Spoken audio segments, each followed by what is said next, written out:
Ito po pala yung heatsink ng PS4 unit. Ayan, sobrang alikabok na siya. Kikita nyo parang bulak na, oh. Namuuna yung alikabok niya. Lilinisin natin yan para luminis. Tapos ito yung board ng PS4 unit. Ito yun na rin yung thermal paste, kailangan palitan. Yan po yung board, no? Dahil kasi yung thermal paste kasi nag-absorb sa heat para hindi mag-overheat.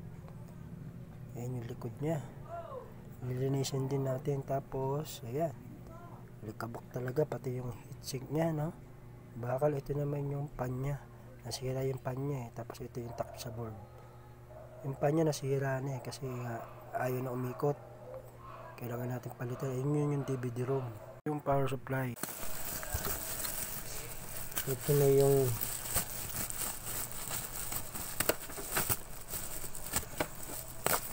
na yung pinalitan natin yung sira. Ayan.